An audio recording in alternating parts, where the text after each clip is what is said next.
Welcome everybody to Magnolia on Money, where we discuss everything financial from the economy to retirement.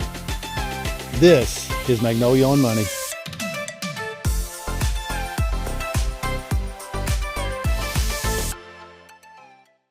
Welcome back everybody. Over the next couple of episodes with the federal retirement system, we're going to go over maybe some easy checklists that you should, I think these are things you should think about at different time frames through your years of service. So the first one that we'll touch on is your first year. You've just been hired on, you just got your job, you're brand new, you're not even thinking about retirement, but you need to. And this is the checklist that we really think you should hit on some of the highlights here. So number one, TSP. Start putting money in TSP immediately. I mean, everyone is automatically enrolled in TSP now. But the question is, how much are you going to put in there? Okay. We recommend that you try to get as fast as you can to the max. I mean, it's a great place to save money. Costs are low inside TSP. Talk to somebody that may help you with what funds you should choose. But TSP, start early and, put as much as you can. So the other part of TSP is, one is figuring out what money are you going to put into TSP, but also designate what funds is it going to be invested in. Because if you do not do that, well, it's great that you're saving, but we need to make sure that you're investing that money for long-term growth. This is your first year in service. We need to make sure we are investing the money to go along with your plan long-term. Long-term. And name a beneficiary of this account. You're naming beneficiaries. You may be early, may be young. You may not even have a family yet. If you just started, name someone as a beneficiary so this does not go through the probate process. The other, earliest date you can retire. I know you're thinking, what do I care? I just started yesterday. That's okay. Let's find out.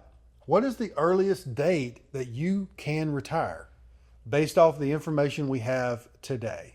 So whatever that is, let's figure it out. I don't know, put it on a piece of pad and stick it to your wall in your office. So at least you'll know when is the earliest you can get out of there, if you wanted to. Any services you can buy back. So we talk about military buyback time. Just be thinking, do I have some service that maybe I can buy back if you were military for a while and it makes sense to buy back some of that time? Is that going to be something that you want to look at doing? We think it's definitely part of year number one, just to think about. Yeah, and any time that you're wanting to buy service back, the earlier you can find out how many years, what is it going to cost me, usually the better off you're going to be, because you can go ahead, cross that off of your box, because we can either see, does it make sense, or hey, is that something I can put behind me and not have to worry about anymore? Yep. And maybe I need to start saving a little bit of money to buy that back, or whatever the case is going to be. Run a sample pension calculation. If this is just getting you to understand how the retirement system works, what are the factors that are going to take place with a sample pension. Now, this is going to be a sample. You only have 2 months worth of income, but just a sample. We can run one for you just to see. And then you got federal group life insurance. Do you need insurance? And which options, should you choose? And this is a huge benefit that comes with working for the federal government. Depending on your age, depending on the years of service, the amounts can differ quite a bit. But just figuring out right to begin with, what is it going to cost and what amount of coverage do I need? Because through the employer, it's usually pretty cheap. So federal employee health benefit. So you have a health benefit. Understanding what that covers, what are the ins and outs. Take some time and read what that does for you and your family. So, these are just like a checklist. Just understand these things. Too many people get started in a job. They don't even look at the benefits and what's being offered, what it covers, what it doesn't cover, and they find out maybe a little too late what it does and does not cover. And then always basic estate plan. You're now working if you're in your first year. Sometimes your first year you may be 60 years old, yeah. But that's okay. This checklist is typically when we say your first year of service, most people are younger in their career.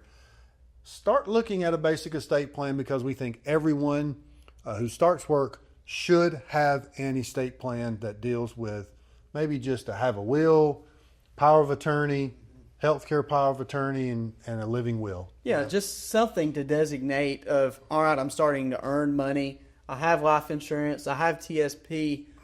Where do I want all of this to go? Who do I want to be able to step in my shoes if I'm not able to make those I'm decisions? incapacitated. I'm young. I had a wreck. I'm incapacitated. Who's going to do that? So once again, first year service checklist. Hope this helps for anyone who's just starting in the federal employee system. This should give you an idea of where to begin and what should I look for. So as always, y'all have a great week. God bless. We'll talk to you soon.